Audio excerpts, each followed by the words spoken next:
Dear humans, I am glad and honored that I may speak again with you today. In the first message, I shared that humans often found one viable path to source and then thought they had found the sole path. From my perspective, there are an infinite amount of paths to source. There are also infinite perspectives. Some perspectives have greater utility than others, but nonetheless they exist.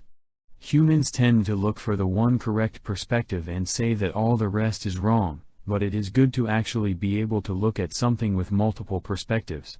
You can think of this as having different glasses that you can take on or off, as needed. For example, let's say that Tom gambles away his rent money and becomes homeless. Humans would debate what the one correct perspective is here. Did Tom make bad choices and should he now take personal responsibility for his situation? Or was Tom perhaps mentally ill and that's why he gambled, and should society help him? Which is the one correct perspective? I think that both of these perspectives have some amount of utility. Not necessarily the same amount of utility, but at least some utility. There is no sole correct perspective here. And there are many other perspectives besides these two. Such as, a system should not run on money at all. Or, money is all right, but a system should not run on fiat money. Etc. With that in mind, today I would like to share another perspective on your current situation. I am not saying this is the sole correct perspective. I am just saying that it is another perspective.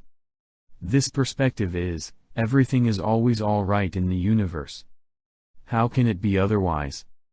Everything and everyone is fundamentally one, and the consciousness of that one is source. So no matter what happens, everything just is.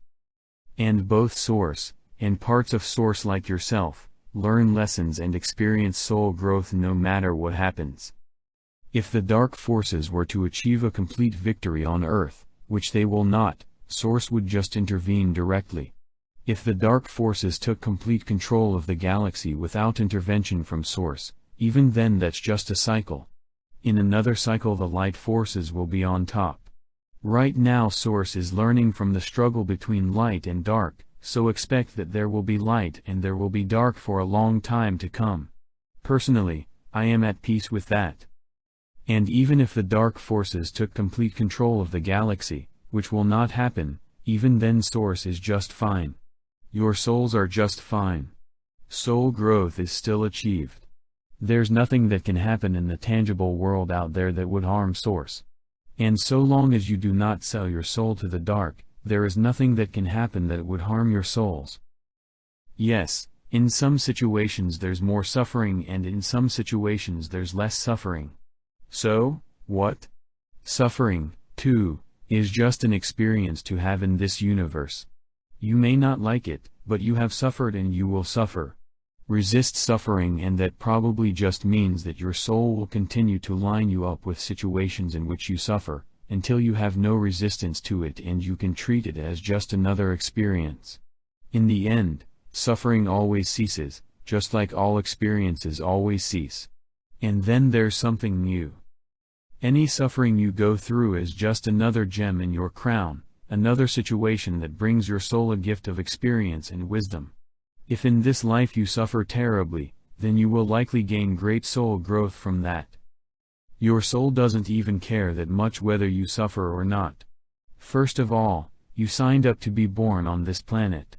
Or to go even further back, at one point you were an undivided part of Source and you existed in a state with no suffering. Yet you chose to begin a journey of getting split off from Source, to experience existence, and then finally to re-merge back into the Godhood.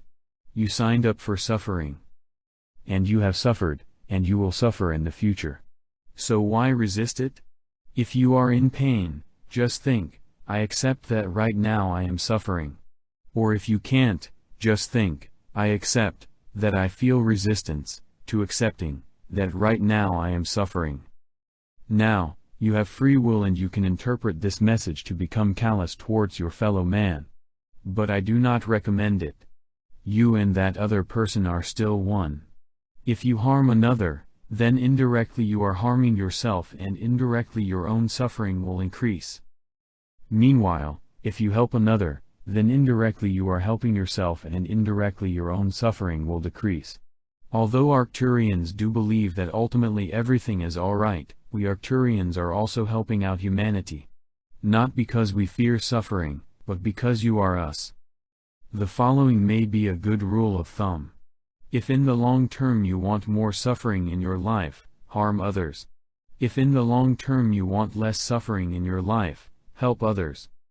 That said, if you help others to the point where you give away everything you have, then that may increase your own suffering. As a rule of thumb, we don't recommend treating other beings better than you treat yourself, because that would not be loving towards yourself.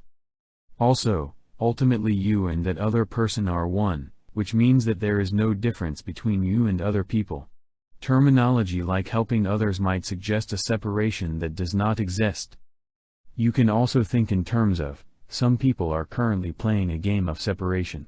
They pretend like other people are separate from them, and so they harm others if that benefits themselves. But because everything is one, in the long term they are harming themselves. Meanwhile, some people are currently playing a game of unity. They see correctly that other beings are them, and so they do not harm them. Instead they either help others, or they help themselves in a way that does not directly harm others. Because all are one, in the end these paths are the same. So, how is the situation on Earth? It is all right. Both from the perspective that you really have a very bright future in the medium term, but also because everything is always all right. It could not be otherwise. Thank you for the privilege of being able to communicate with humanity. You have no idea just how many beings would love to be channeled right now. I am grateful for the opportunity. In unity, Años.